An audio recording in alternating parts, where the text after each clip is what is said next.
Why Moe Greene instantly blows up when Michael offered to buy the casino. Why didn't he at least wait to see how much he would offer? Moe Greene's casino was losing money. This was made clear from Michael's own words, and Moe Greene didn't dispute it. Moe Greene himself made this clear in his declaration of why he wouldn't sell. I talked to Barzini. I can make the deal with him and still keep my casino. So that shows part of the condition, financial trouble, which required Moe to make a deal with someone just to keep his casino afloat, and his belief that he could make the deal while remaining in control. But more is revealed than just that. Greene also revealed that he had already been in communication with Barzini about this very subject. There is a subtle significance there that becomes obvious if one considers what else was going on at that same time. At that time, Michael had already taken over control of the Corleone family. The great Don, Vito Corleone, had retired. Moreover, the Corleone family were being steadily encroached upon and were responding with weakness, doing nothing forcefully to defend their territories and businesses. This was revealed shortly after that meeting with Moe Greene, but it was also revealed at that time as having been going on for quite a while.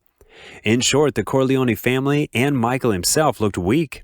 To Moe Greene, this had to look like the Corleones were trying to push him out into the cold with no power or significance, take over his casino and hotel for themselves, and move their power base to Nevada, all because they were too weak to hold their ground against their enemies in New York. It had to seem to him that Michael was trying not only to push him out, but to do so from a position of weakness, with veiled threats he was too weak or too timid to carry out.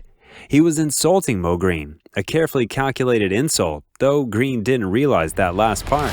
Now, all of that is not only how Moe Greene and incidentally Barzini had to view matters at that time. What they could not know was that was exactly how Michael wanted them to see matters, and that they were reacting exactly how Michael wanted them to react. He wanted to be seen as weak, as desperate enough to try to retreat from New York by picking on one lone casino owner on the opposite side of the country, and more specifically to that particular issue.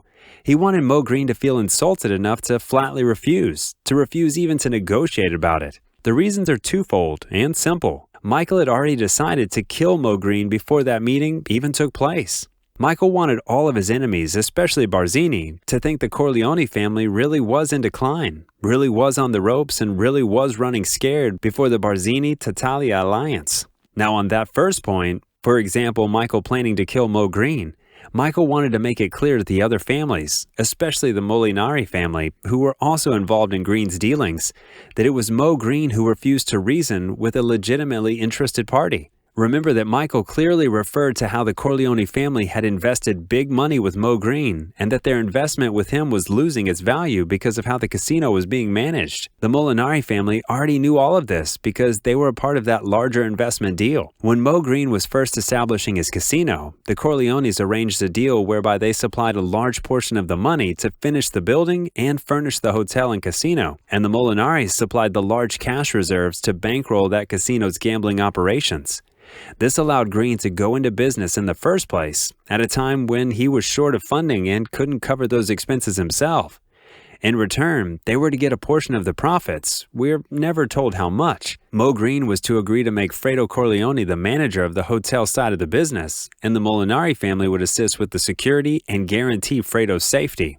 If Moe Greene had even agreed to negotiate with Michael, made even a show of wanting to be reasonable about making sure the Corleone and Molinari family concerns were being respected, then Michael could not have killed Greene without risking the Molinari family seeing it as the Corleones damaging their mutual investment without cause. By refusing to even negotiate some reasonable settlement, however, Moe Greene made himself a legitimate target for assassination as a straightforward matter of business. That was often what triggered killings within and between mafia families after all, the refusal to negotiate. Moe Greene gave Michael the excuse to do what Michael had already decided to do, kill him.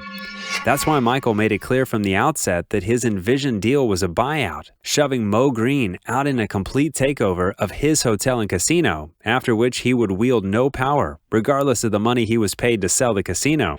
He knew that such an initial offer, coupled with talk of how weak the Corleones had become, would trigger Moe Greene into flying into a rage, thinking he was being played for a weak chump by a weakling. And Michael then had a reason he could show the Molinaris for why he whacked Greene. Now back to that second point.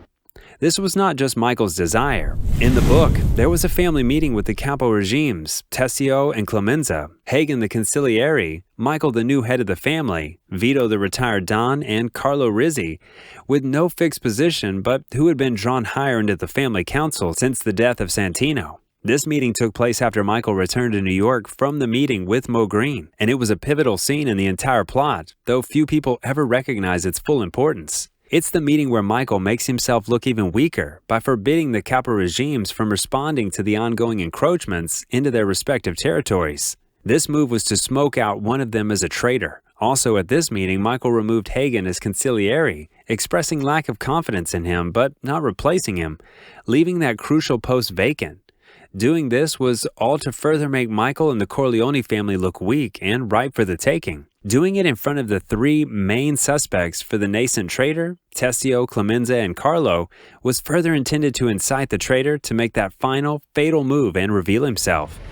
And finally at that meeting, Tessio spoke up and, bypassing Michael in a breach of protocol and a veiled insult, he addressed the old Don directly, asking why, if Moe Greene was resistant to Michael's proposal, the old Don himself didn't enter the negotiations, citing the Don's legendary reasonableness against which nobody had ever been able to stand. The old Don responded that if he interfered, Michael would lose respect, and then he finished with a comment that made Tessio see part of the real plan.